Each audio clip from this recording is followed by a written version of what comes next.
혹시 이런 생각 해보신 적 있으세요? 우리가 매일 쓰는 아주 평범한 단어 하나에 국경을 넘나든 고대사의 거대한 비밀이 숨겨져 있을 수 있다고요? 오늘 아주 익숙한 단어 하나를 단서로 삼아서요, 잊혀진 역사의 조각을 함께 맞춰보려고 합니다. 자, 그 시작점은 바로 이 질문입니다. 일본어로 길을 뜻하는 단어, 바로 미치죠. 정말 기본적인 이 단어는 과연 어디에서 왔을까요? 이 평범해 보이는 단어 속에 실은 아주 놀라운 여정이 담겨 있습니다. 첫 번째, 고대사의 열쇠는 바로 음운 분석입니다. 이 수수께끼를 푸는 열쇠는요, 좀 특별한 인물에게서 나왔습니다. 바로 물리학자이면서 고대사 연구가였던 고 김영덕 교수인데요. 이분은 마치 과학 법칙을 다루듯이 언어의 변화를 분석했어요. 김영덕 교수의 접근법은 정말 독특했습니다. 한자의 뜻이 아니라 그 시대 사람들이 실제로 냈을 법한 소리에 집중한 거였죠. 그러니까 문자가 미처 기록하지 못한 역사의 진실이 바로 이 소리에 담겨 있다고 믿었던 거예요. 그래서 필요한 게 바로 이 음운전이 법칙이라는 이번 분석의 핵심 도구입니다. 이게 뭐냐면 소리가 시간이 지나면서 그냥 제멋대로 막 바뀌는 게 아니고요.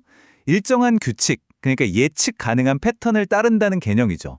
마치 암호 해독표처럼 이 법칙을 이용해서 우리는 과거의 소리를 복원해 볼 겁니다. 두 번째, 신이 된 이름, 비류.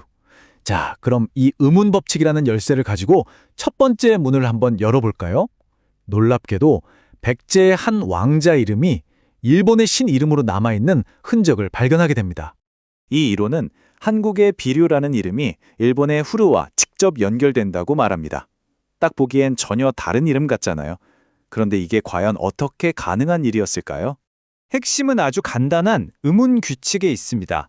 법 발음이 시간이 지나면서 후로 부드럽게 바뀌는 꽤 흔한 변화거든요. 그러니까 비류가 후루가 된 거죠. 이 간단한 규칙 하나로 백제의 왕자 비류는 일본에서 가장 오래된 신사 중 하나인 이소노카미 신궁에 주신 후루노 미타마와 딱 연결이 됩니다. 한 사람의 이름이 바다를 건너서 신의 이름으로 남게 된 거죠.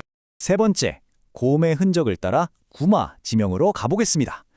자, 사람의 이름이 신의 이름으로 남았다면 그들이 밟았던 땅에는 또 어떤 흔적이 남아있을까요? 이번에는 땅 이름, 즉 지명에 새겨진 역사를 따라가 보죠.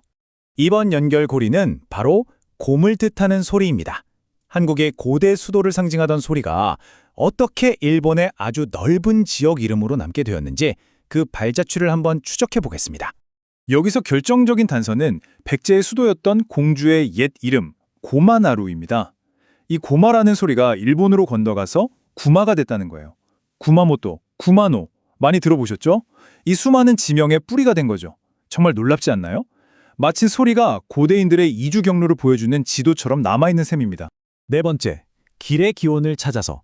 자, 이제 이 퍼즐의 가장 놀랍고도 중요한, 어떻게 보면 하이라이트라고 할 수 있는 마지막 조각을 맞춰볼 시간입니다. 바로 우리가 맨 처음에 던졌던 그 질문으로 다시 돌아가는 거죠. 이 부분이 아마 김영덕 교수 이론의 가장 대담한 주장이 아닐까 싶습니다. 우리가 아는 일본어 단어 미치, 즉 길이 사실은 고대 한반도에 있었던 목지국이라는 나라의 이름에서 왔다는 가설이거든요. 그 변화 과정을 한번 살펴볼까요? 이렇습니다. 먼저 목지국의 고대 발음으로 추정되는 목디에서요, 중간에 있는 그 받침이 약해져서 슬쩍 탈락하면서 모디가 됩니다. 그리고 뒷발음이 치우로 변하는 규칙에 따라서 최종적으로 미치가 되는 거죠. 한 국가의 이름이 이렇게 음운 법칙에 따라서 단어로 변해가는 과정, 정말 흥미롭지 않나요?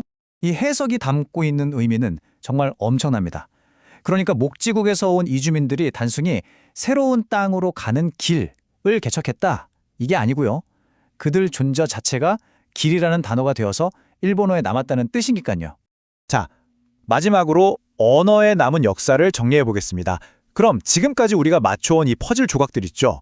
사람의 이름, 땅의 이름, 그리고 나라의 이름. 이것들이 모여서 과연 어떤 거대한 그림을 완성하는지 한번 확인해 보겠습니다. 이 표로 한 번에 정리해 보죠. 한반도의 왕자 비류는 일본의 신 후루가 되었고요. 백제의 수도 고마는 일본의 딴 구마가 되었습니다. 그리고 이들이 건너간 경로를 상징하는 목지국은 길을 뜻하는 단어 미치로 남았죠. 사람, 장소, 경로가 그대로 신, 땅, 단어로 이어진 이 흐름이 보이시나요? 결국 이 이론이 우리에게 보여주는 건 바로 이겁니다. 백제 비륙의 이주민들이 단순히 정착한 사람들을 넘어서 고대 일본의 길, 미치를 열고 후루라는 신앙을 전파하고 구마라는 땅을 개척한 말 그대로 문화와 언어의 기반을 닦은 핵심 주체였다는 거죠. 이 모든 발견은 우리에게 마지막 질문을 던집니다. 길이라는 아주 평범하고 익숙한 단어 하나에 이렇게 깊고 거대한 역사가 담겨 있다면 우리가 지금 이 순간에도 무심코 사용하는 다른 말들 속에는 또 어떤 놀라운 비밀들이 우리를 기다리고 있을까요?